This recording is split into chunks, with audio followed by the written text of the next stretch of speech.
First, I need to make sure that it gets proper accreditation. This came from a fellow GunTuber channel, Reno May, linked in the description box below. Thank you for sharing. Guys, let's check out the ATF agents.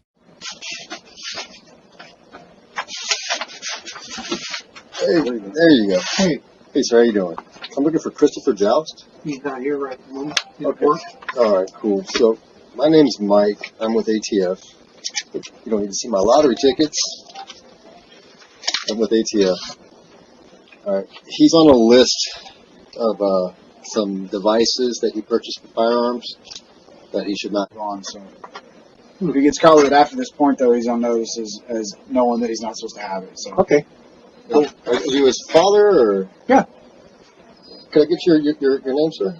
Okay, so what did we just see? We saw two ATF agents at a door, at a home, saying that they're there because someone purchased something that's on a list. We're talking about FRT triggers. And very clearly, the second agent, the second officer in the background, makes it very clear that, look, you're on notice that you cannot be in possession of these items. Very simply, that's what's going on. Now, notably, if you check out Reno May's video, again, linked in the description box below, Reno May basically did a little bit of background on this, did a little bit of sleuthing into this, because the person who sent it in said, look, I never purchased this. I searched for it on Gunbroker, but I never purchased it off Gunbroker. Well, obviously one of two things has to be going on here. Either A, he's lying and he did purchase this on Gunbroker, or B, he's absolutely telling the truth and somehow the ATF has access to your Gunbroker search history. All right, so how does this all wash out? I can affirmatively tell you that in my practice here at the largest criminal defense firm in our state,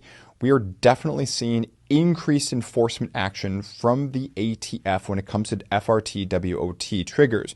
We're seeing them basically threaten to go to people's places of business, go to their work, and borderline harass them a little bit on this. All right. So very quickly, let's look at this as if he did actually buy this off Gunbroker. Number one, the ATF is combing through lists of Gunbroker sales and tracking down purchasers. And guys, I can confirm that this is happening. So if he did buy it from one of these big Gunbroker purchasers, that all checks out. And if you did too, then be forewarned. Number two, if you did purchase one of these devices and the ATF is now at your doorstep, the big thing you have to remember is that there's a trail of clues. There's a series of information, a breadcrumb trail of information that have put them there.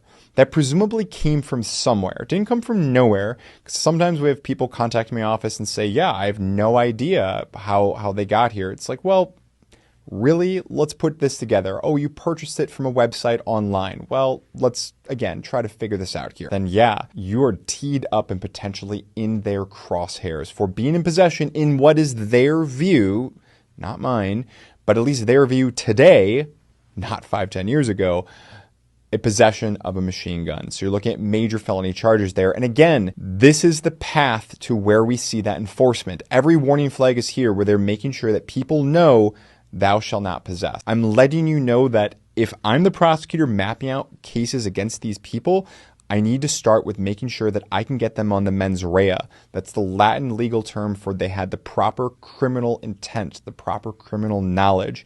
It starts with notification in this case. So because it's really interesting and the viewer's saying that, look, I didn't buy this device. I haven't bought anything off Gunbroker. And I guess he turned over his Gunbroker account, he claims, to the other GunTuber who reviewed it and said, yeah, it doesn't look like there's any kind of recent purchases here or anything like that. If this is true, then number one, ATF somehow has access to search history on Gunbroker and who knows where else. And I didn't say purchase history, I said search history. You type something into the field, a little search field, and you hit enter. And somehow, some way or another, ATF has a warrant, a rolling warrant, more likely a periodic warrant where they're looking for folks who are searching for this kind of stuff. And now all of a sudden, you are on a list. You just made the list!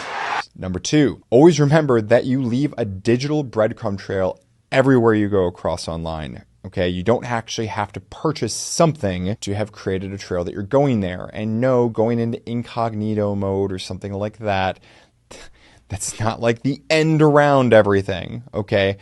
It isn't, okay? Just trust me on that as a criminal defense attorney, former state prosecutor. Number three, merely searching for a product and viewing it online can be a crime for certain things. things I'm not going to mention here because this is a family-friendly show. But when it comes to being in possession of alleged machine guns, it may be used to justify a search warrant and raid when we're talking about FRT triggers. We're not talking about kits, jigs, all the other kind of stuff. Again, far too complicated for this video. Let me know in the comment field below if you want me to go into some of the oddities there. But for this, again, it has to be possession of a machine gun. Constructive possession means you don't actually possess the machine gun itself, but maybe you possess the parts that could make something or could be theoretically combined into something that could be illegal. That does not mean that the raid against you potentially would be legal if they just caught you searching for something that you do not possess.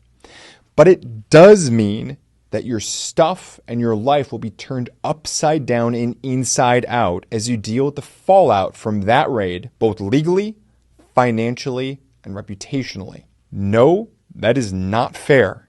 I am not suggesting that is fair, but I see this happen to people and it is the truth. I'm not asking you to like it, but I'm also saying, look, the reality is there whether you choose to deny it or not.